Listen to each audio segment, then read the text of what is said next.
கண் திருஷ்டினா என்ன? இது எதனால வருது? இத போக்குவதற்கு எதனா பரிகாரங்கள்லாம் இருக்கா? இயற்கையா அழக ரசிக்கிறவனுக்கு அவனும் சந்தோஷமா இருப்பான். அந்த பொருள் நல்லாயிருக்கும்.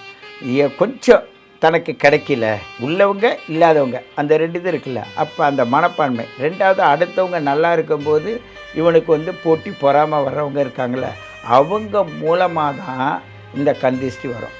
அந்த கண் திஷ்டி போடுறவங்க குடும்பத்தில யாருமே நிம்மதியா இருக்க முடியாது.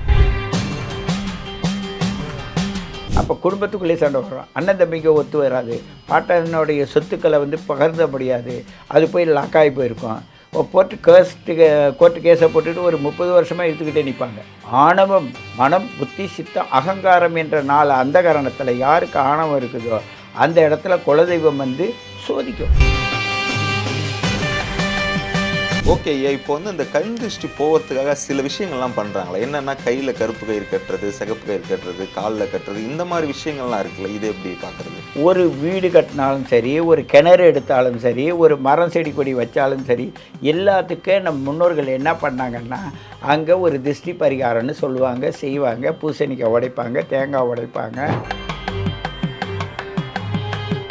நிகழ்கால கர்மாவில் அவங்க மாட்டியிருக்காங்களா, எதிர்கால கர்மாவில் மாட்டியிருக்காங்களான்னு பார்த்து அவங்கள பக்குவப்படுத்தி அந்த இடத்துல சொன்னோம்னா, நம்மளுடைய திருஷ்டி என்பது நமக்கு வராத நார்மலாகவே தீர்த்துக்கலாம். அதுக்கு போய் எங்கேயும் அவதிப்பட வேண்டிய அவசியம் இல்லை.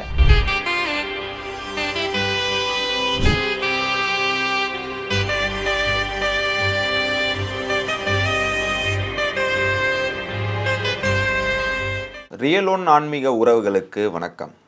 இன்றைக்கி நம்ம கூட யார் இணைந்திருக்காங்கன்னு பார்த்தீங்கன்னா, 5 தலைமுறையாக 50 ஆண்டுகளுக்கு மேல் அனுபவம் உள்ள சித்த யோகி பேரம்பலவாளன் அவர்கள் நம்முடன் இணைந்திருக்காங்க. வணக்கம் ஐயா.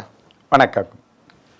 ரியல் ஒன் ஆன்மீக அன்பர்களுக்கு அன்பான வணக்கங்களும் வாழ்த்துக்களும். ஐயா, நிறைய பேர் பார்த்தீங்கன்னா, உனக்கு கண் திருஷ்டி விழுந்துடுச்சு அப்படின்ற விஷயத்தெல்லாம் சொல்கிறாங்க. கண் திருஷ்டினா என்ன? இது எதனால் வருது? இதை போக்குவதற்கு எதனா பரிகாரங்கள்லாம் இருக்கா? ஒரு மனிதனுக்கு இது கண் திருஷ்டி வந்துடுச்சுன்னா எப்படி கண்டுபிடிப்பது ஐயா? அதாவதுங்க ஐயா, ஆதி காலத்தில் இந்த கண் திருஷ்டி என்னும்போது பார்த்தா, விவசாயம் பண்ணுற பூமி இருக்குல்ல, அந்த விவசாயம் பண்ணுற பூமியை பார்த்திங்கன்னா விளைஞ்சி நல்ல விளைச்சல் இருக்கும். விளைச்சல் இருக்கும்போது சாதாரணமாக நல்ல அறுவடை ஆகுயா, நீ நல்லா சூப்பராக இருக்கணுவான். ஆனால் உள்ளொன்று வைத்து புறம் பேசுதல் கூடாதுன்னு சொல்கிறாங்களே, அவன் நல்லா இருக்குன்னு ஒரு 2 ட்ரிப்பு 3 ட்ரிப்பு சொல்லுவான். கடைசியில் ஒன்று மழை இதாகிடும், இல்லாட்டினா அந்த நெல்லை வீட்டுக்கே கொண்டு வர முடியாது. அப்போ கண் திருஷ்டி பட்டுடுச்சுன்னுவாங்க.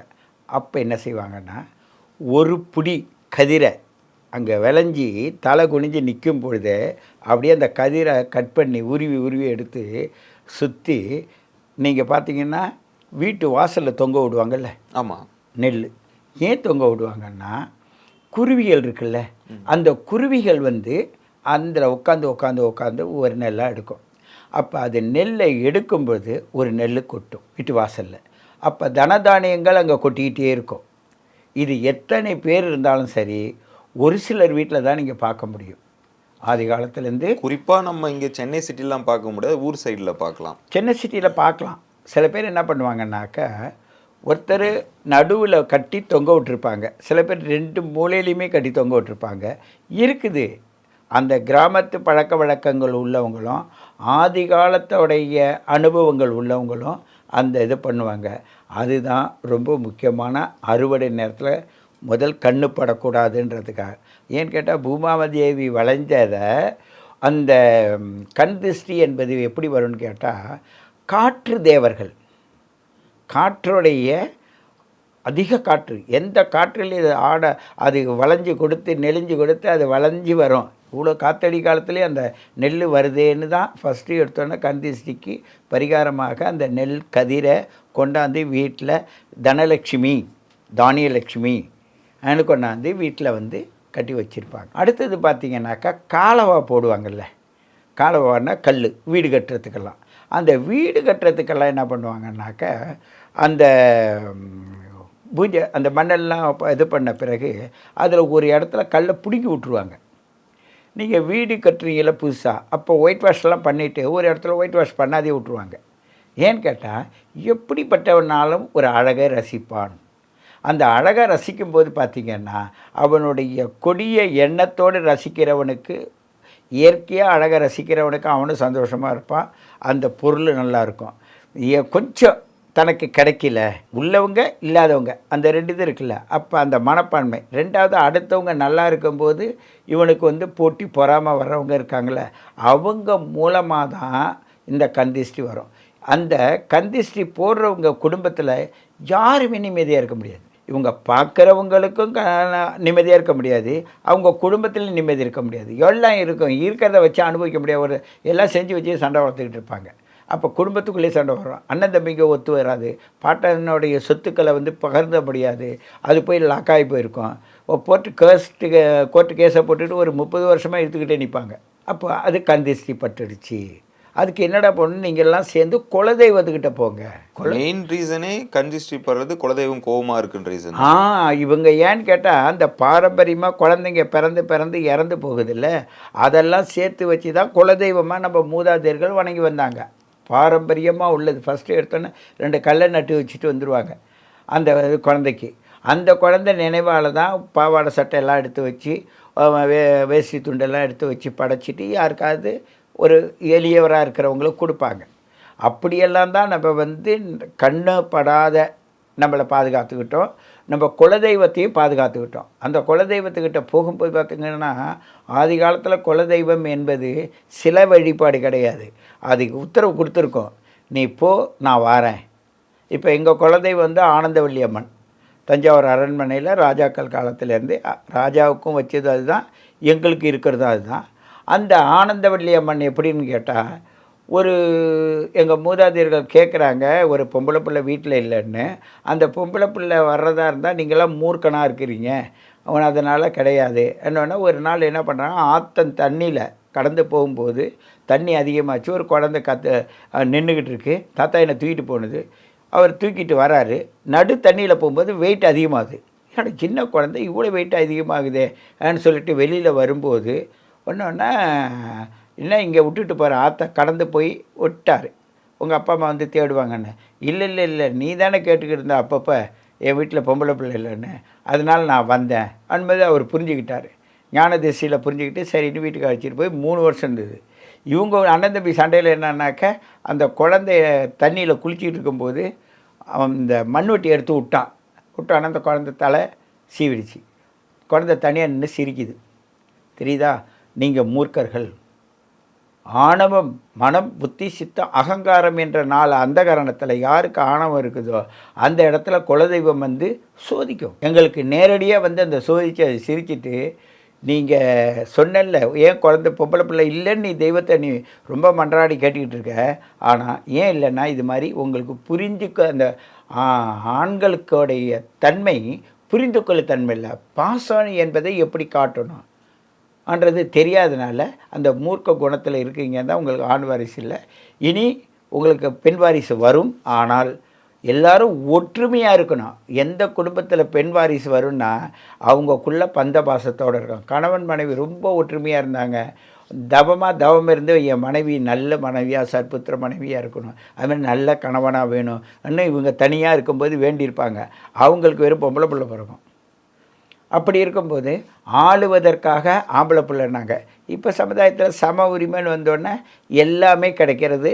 இன்னைய நிலையில் எல்லாம் புரிஞ்சுக்கிட்டதுனால அது கிடைக்கிது. ஆனால் ஒற்றுமை ஒன்று தான் அங்கே நிலைநாட்டும். ஓகே, இப்போ இந்த கண் திருஷ்டி போகிறதுக்காக சில விஷயங்கள்லாம் பண்ணுறாங்களே, என்னென்னா கையில் கருப்பு கயிறு கட்டுறது, சிகப்பு கயிறு கட்டுறது, காலில் கட்டுறது, இந்த மாதிரி விஷயங்கள்லாம் இருக்குல்ல, இது எப்படி பார்க்குறது?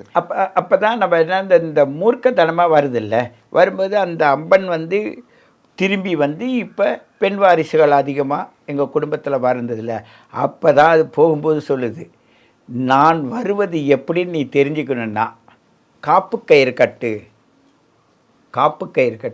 அதுக்கு தான் ஆடி 18க்கு அரிசி மாவு எல்லாத்தையும் வச்சு அதில் என்னென்னா குளித்து மொழிவிட்டு பெண்கள் என்ன நீராடின பிறகு கல்யாணம் ஆகாதவங்களுக்கு கல்யாணம் ஆகணும்னு காப்பு கயிறு கட்டுவாங்க கழுத்தில், ஆம்பளைங்களுக்கு வலது கையில் கட்டுவாங்க. காப்பு கயிறு கட்டி இந்த 6 மாதம் தண்ணீரோட பழக்க வழக்கத்தை நல்ல விதமாக நீங்கள் கொண்டாடணும் ஆன்னு சொல்லிட்டு அந்த காப்பு கயிறை கட்டிடுவாங்க. அந்த காப்பு கயிறை கட்டி கங்கையில் இந்த காவிரியில் குளித்து முழுவி எடுத்துக்கிறாங்கள்ல, அந்த காப்பு கயிறு தான் கண் திருஷ்டி வராத இருக்கிறதுக்கு கொடுக்குறது. முதல் ஆதி காலத்தில் இது உள்ளது. அதே மாதிரி இவங்க என்ன பொருள், ஒரு மாவன்பழ தோட்டம் இருக்குது, அதில் என்னன்னாக்கா ஒரு பொம்மையை செஞ்சு வச்சுருவாங்க. இல்லை ஒரு வீடு கட்டுறாங்கன்னா அதில் ஒரு பொம்மையை செஞ்சு வச்சுருவாங்க. ஒரு வயல் குடிகாடெல்லாம் இருக்குது. ஏன் அரிசியை போட்டு காப்பரிசின்னு வைக்கிறாங்க? இப்போ எல்லாமே வெய்ய காலம் முடிஞ்சுது. வெய்ய காலம் அப்போ வந்து என்ன பண்ணிடுவாங்க, தானியங்கள் தான் விளையும் விவசாயத்தில். அந்த தானியங்களை எடுத்து தான் எள்ளு, தேங்காய், இந்த அரிசி காப்பு கயிறு போட்டு அதை வச்சு கயிறை கட்டிட்டு இதை குறைஞ்சது இனிப்பாக சாப்பிடணும். அந்த கங்கையில் குளித்து முடித்தோன்னா காவேரியில் குளித்து முடிச்சு இப்படி ஒவ்வொரு ஐதீகமும் என்ன பண்ணாங்கன்னா, அந்த கயிறை கட்டிட்டாங்கன்னா கட்டுப்பட்டுருப்போம். ஒரு கல்யாணம் ஆகுதுனாக்கா அதுக்கு முன்னாடி ஒரு காப்பு கயிறு கட்டி ஒரு 3 வாரம் வரையும் எங்கேயும் போகக்கூடாதுன்னு சொல்லுவாங்க. இது மாதிரி ஃபஸ்ட்டு ஒரு சுப நிகழ்ச்சி நடக்குதுன்னா இதெல்லாம் காப்பு கயிறு. இதெல்லாம் திருஷ்டி பரிகாரம், கண் திருஷ்டி படக்கூடாதுன்னு. அந்த அம்மை மிதித்து அருந்ததி எடுக்கிறாங்கன்னா அது 3 சுற்றி வர்றது, அது ஒரு திருஷ்டி பரிகாரம். இந்த பிரபஞ்சத்தில் எப்படி வாழணுன்றதுக்காக.